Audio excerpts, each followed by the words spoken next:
Hello viewers, welcome back. This is Mitch Tech Hacks. This is Mitch Technologies, and today we are going to continue from where we last covered, or where we stopped, and we are going to tackle module 3 in our complete Python course. Module 3 is control flow, and we are going to define it, do some exercises, and later do some projects. So guys, I want us to follow together. I want us to follow along so that we can disintegrate this to the core.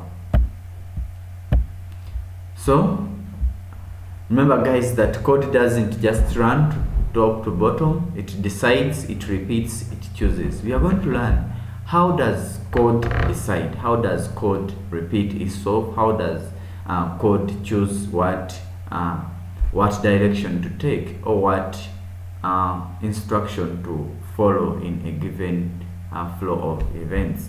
So we are going to look at the if, the elif, the else statements, the logical operators, the while and for loops, then the break, continue, and pass. So with code being able to decide, being able to repeat, being able to choose is what makes it intelligent. It is what, and that's what you are learning. You are going to learn today. So our complete Python course is from beginner to software engineer, and this is Mitch Technologies 2026. So in our table of contents, we have what is control flow. We are going to define what is control flow, the definition, and why programs need decisions. We wrote in the previous modules, we wrote programs, but it didn't. These programs just followed from top to bottom. But we need to know, how do these programs flow? What directions do they follow? For you to come up with something, what decisions do you need to make? And that's what we are going to cover today. So what is control flow? Control flow is the order in which Python executes statements in a program. The order in which Python executes statements in a program. By default, Python runs code from top to bottom, one line at a time. Control flow structures let you change that order, making your program able to make decisions, repeat actions, and respond to different situations. So that's how control flow affects our programs. Yes, we know it very well that Python runs code from top to bottom, but control flow is the control flow structures are going to let us change the order in which code is going to be running. So it is going to make our program to be able to make decisions, to repeat actions, and respond to different situations, as we shall see in the coming. So we have the real world analogy. Think of a traffic system. When the light is green, cars go. When it is red, the cars stop. And when it is amber, the cars slow down. The light controls the flow of the traffic. Like as we have seen that when it is green, the cars are going to move, or the cars are going to go. When it is red, the cars are going to stop. And when it is amber, the cars are going to slow down. So this light is the one that controls the movement or the flow of the traffic. So in Python, if statements and loops are your traffic lights, and they will direct which code runs and how many times the code will run. So we have the three pillars of control flow. The three pillars of control flow, the three major pillars of control flow. Those are the conditional statements, the loops, and then the loop control. The conditional statements, what it does, it makes decisions based on conditions. The keywords are the if, elif, and else. Then the loops are the ones that repeat a block of code. We have the for loop and then the while loop. Then in loop control we have these ones change how a loop behaves. We have break, continue, and pass, as we shall see, as we shall elucidate much about them in the later of this tutorial. So without versus with control flow. Without control flow, every program would run identically every time, no matter what the user inputs or what data it receives. Control flow is what makes programs intelligent and useful. For example, without control flow, always the program will always do the same thing. Print welcome. It will print the welcome statement. Then you tell it to print access granted. Now with control flow, the program responds to the situation. In case there is a password, it will ask the user to input the password or to enter the password. Now if the password is wrong, if the password entered is Python 123, then the program will grant access to the user, or will give access to the user. Then you put a condition that if the password is Python 123, then you will print access granted, welcome. Then else, the else part is the other side of the if statement, or the opposite of true. So if it is not true, or the else part, if it is not true, then you will say if the password is something other than Python 123, then we are going to print access denied, reason wrong, password. So this is where control flow helps us. It makes our program be able to make decisions, whereby if some condition is met, do this. If it is not met, do this. So that's how powerful conditional statements, or that's how powerful control flow is in Python. Remember guys, we said that we can access these notes via our YouTube channel. When you go to the home page of our YouTube channel and then go to the available links, you'll see where these notes are found. So you'll be able to download them and then follow along in our tutorials. So we are going to look at conditional statements. Remember, on this platform we said that we first of all pass through a topic and then revise it and then see what it does, and then later do some exercises to effect. So the conditional statements. Conditional statements allow your program to execute different blocks of code depending on whether a condition is true or false.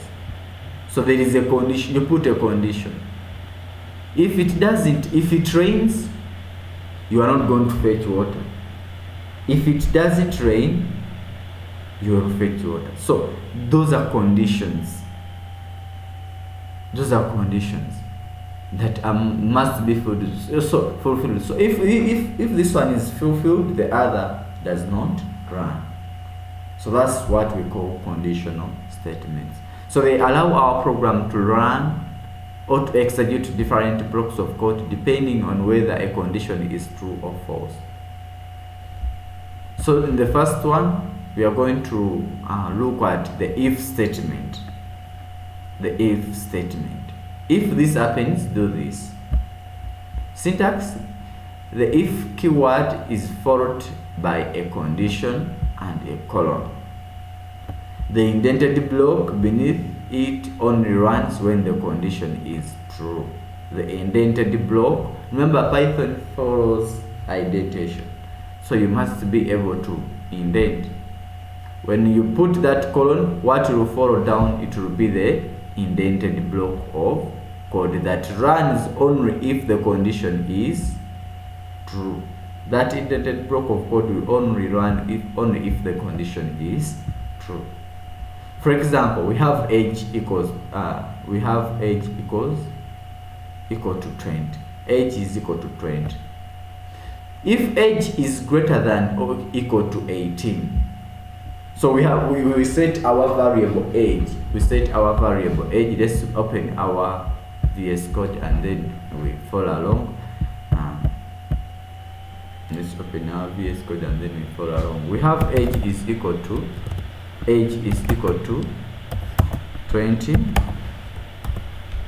Then we put a condition if age is greater than or equal to 18. Remember, any if statement is always closed by the full colon, and then what is down must be the indentation or the indented block. If age is greater than 18, if age is greater than or equal to 18, let's try to go back and see.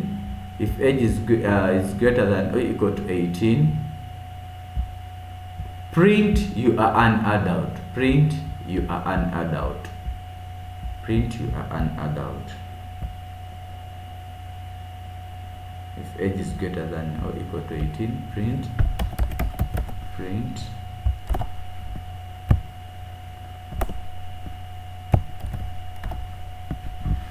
you are an adult. What happens if it is not that?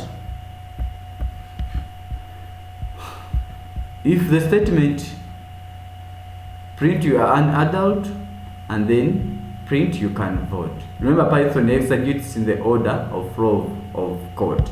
So after printing that you are an adult, full stop, it will again print you can vote. Print you can vote.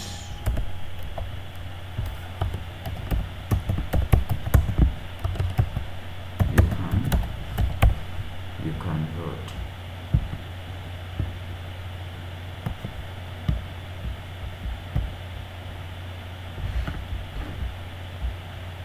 If the condition is false, the block is skipped entirely, so nothing will print.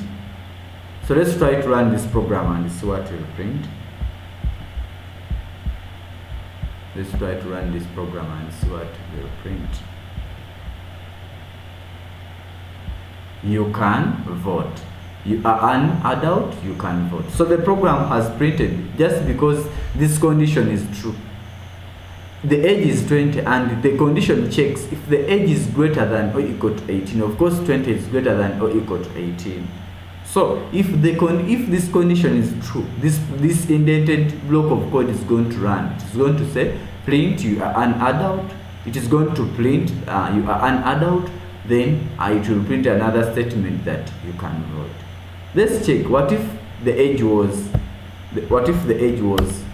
10? Age is equal to 10. Let's try to rerun our program and see. You see, nothing has printed in the terminal, meaning that this statement is false. The age, this condition in which we are asking, if the age is greater than or equal to 18, then you will print this. What if the age is not that? Nothing will run. We have not provided that condition, or you have not provided that part that if the condition is not met, then do this. So that's what the if statement does. The if statement only and only runs if the condition that we are checking is true. For example, in this case, we have been checking that age is equal to 20, and if the age is greater than or equal to 18, the following statements will be printed. You are an adult and you can vote.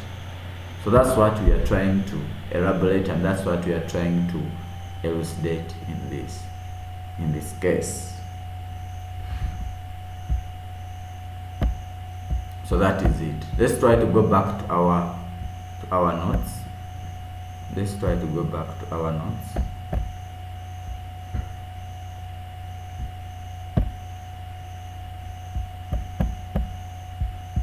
Let's try to go back to our notes.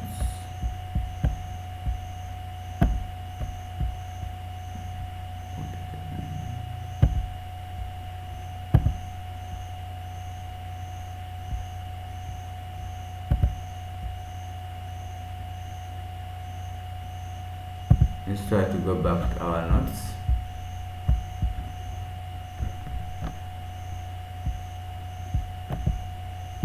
So that is it. If condition is false, if the condition is false,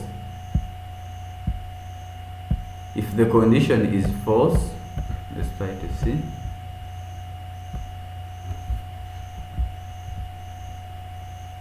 If condition is false,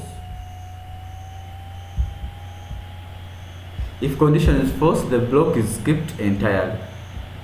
Like as we saw earlier, that if the condition is, if the age is 15 now, if age is greater than or equal to 18, print, this line will not print.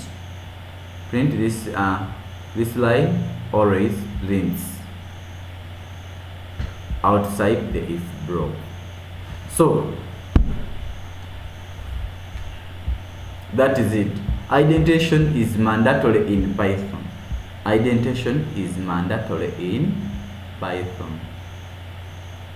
very mandatory, because what is inside the indentation, it is what is taken to be under the condition.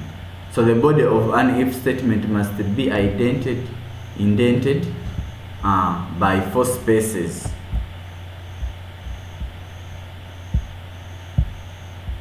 It must be indented by 4 spaces or 1 tab. Forgetting this causes indentation error. So we are going to look at the if-else statement.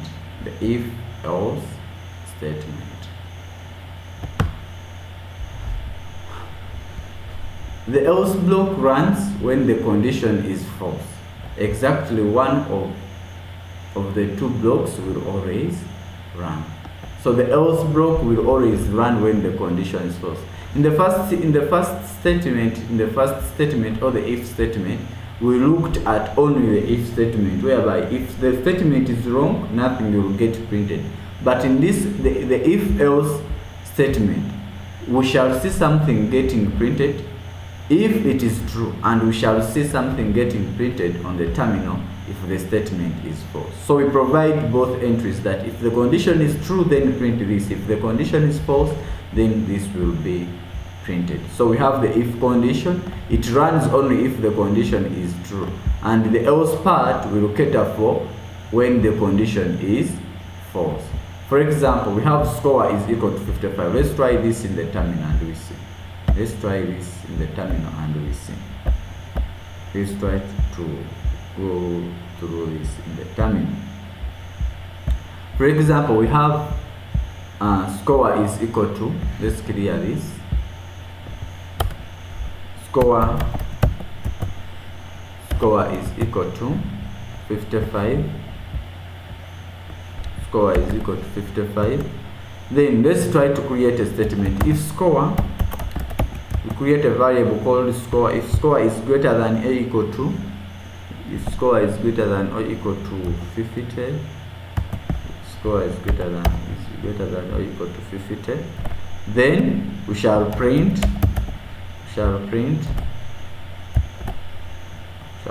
congratulations,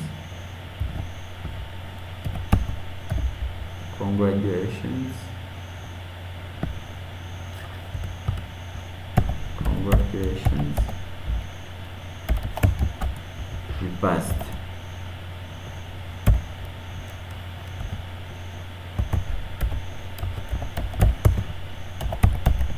Congratulations, you passed.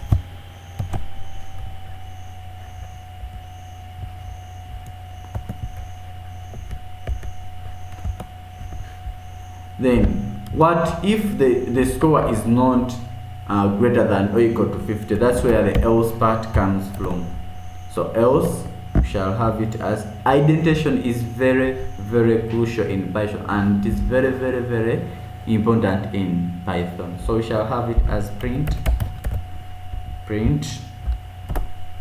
you did not pass, keep practicing. And you did not pass,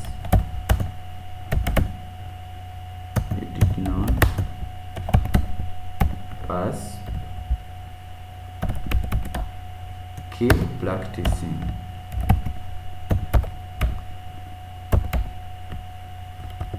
Keep practicing. You did not pass, keep practicing. So now we have this, and it is going to make us understand what the if-else condition means. So we have our variable, which is score and is equal to 55, and then we have a condition that checks if the score is greater than or equal to 50. If the score is greater than or equal to 50, then this print statement will run. Congratulations, you passed. Then what if the condition that we are checking is not true? This will always run. Let's try to check. Let's try to print and see. It has printed congratulations, you passed, because this condition that we are checking, because the condition is true, this statement will run and the down one will be ignored. What if the score was 45? Now the condition becomes false because the score is not greater than or equal to 50. So we expect the else part to run. Let's try to run our program and see. So we see that you did not pass, keep practicing. Let's try to change this. This is 55. This is 55 like as it was, and then if the score is less than or equal to this, the score is just, let's try to increase the pass mark. Let's try to put it at 60. Again, this statement becomes false, and then you did not pass, keep practicing. So that's what gets printed. In other words, that's what we call the if-else block. So that is it. Let's try to go back to our notes and we'll see. So that is how, and that's what gets printed. We have the if-elif. Next we shall tackle the if-elif statement, the if-elif-else statement. Sometimes you might find a scenario. You have two statements that are true, and then you have other statements that are false. So you may want to check this, and this is how we check this. So shall use elif, which is a short form for else if, when you have more than two possible outcomes. Python checks each condition from top to bottom. So Python will check each condition from top to bottom and runs the first one that is true. The rest will be skipped. So we shall have our syntax, the if condition 1. It runs if the condition is true. Then the elif condition 2, it runs if condition 1 is false and condition 2 is true. The elif condition 3 runs if condition 1 and 2 are false, and then condition 3 is true. Then the else part will run when 1, 2, 3 are false. So this is how we tackle it. For example, we have grade classification. We have an example about grade classification. Let's try to go to our VS Code and try to illustrate this. Let's clear this.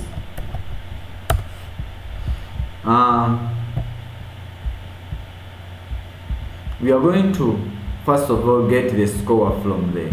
Let's try to get the score from the user,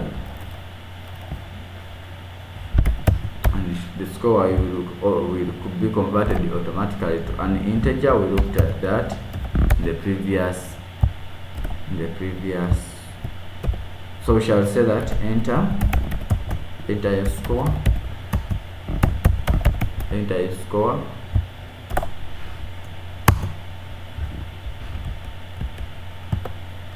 And then let's try to pass through these conditions. If score is greater than or equal to 90, score is greater than or equal to 90, grade is equal to n. Grade is equal to n.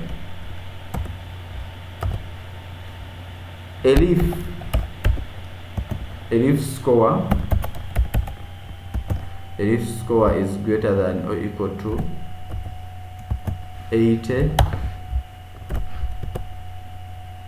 grade is equal to b. Grade is equal to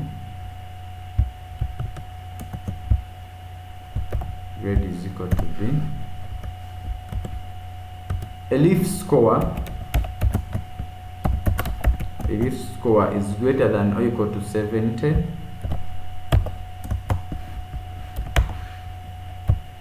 grade is equal to C.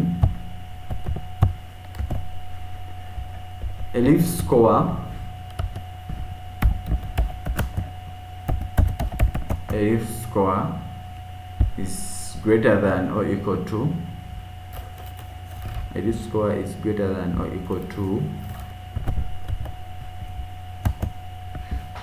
60, grade is equal to D. Then,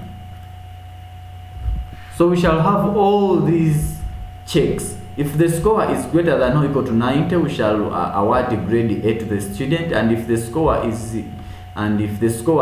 greater than or equal to 80, we shall award grade B to the student, and if the score is greater than or equal to 70, we shall award grade C to the student, and later, or if the score that the student got is greater than or equal to 60, we shall award grade D to the student. What of when the student doesn't get any of the above scores? We shall take that student to have a grade of F. So the else part, what if any doesn't get anything what if the student does not get any of the above scores, or what if any of the above conditions is not met? Then the student must by default fall through this score. So grade will be equal to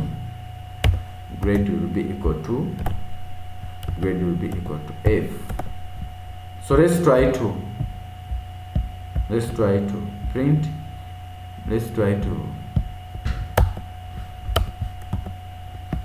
So we shall have the print statement, print f string. I think we covered that. Your grade is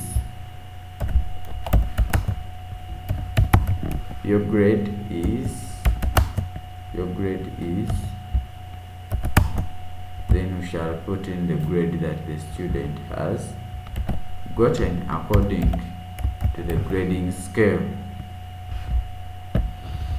So let's try to run the program and see.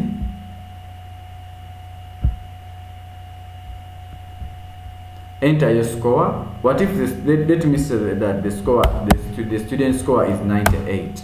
So your grade is A. Because if the score is above or equal to 90, the student will be given a score of A. Let's try to change it.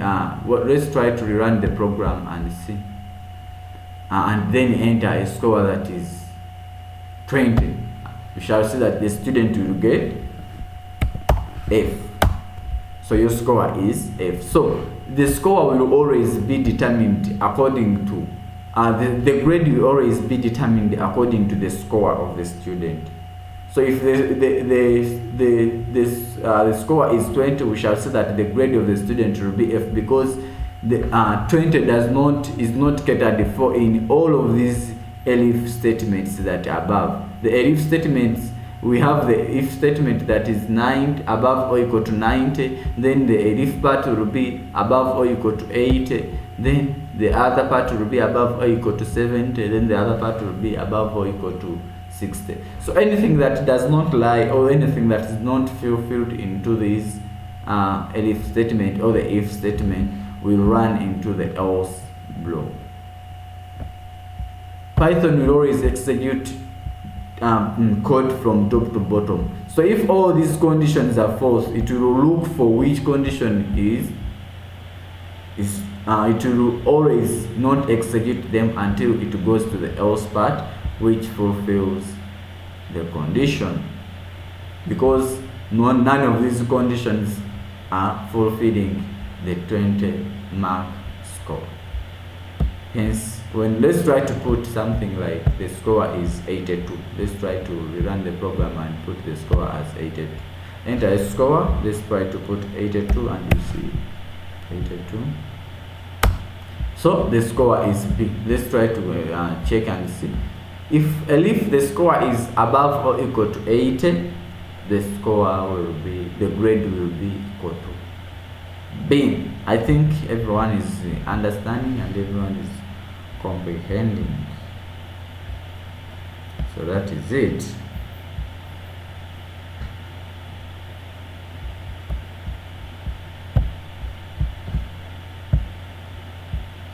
So we have covered that part, and I think everyone is well conversant, and I think everyone knows why this part prints and when that part prints.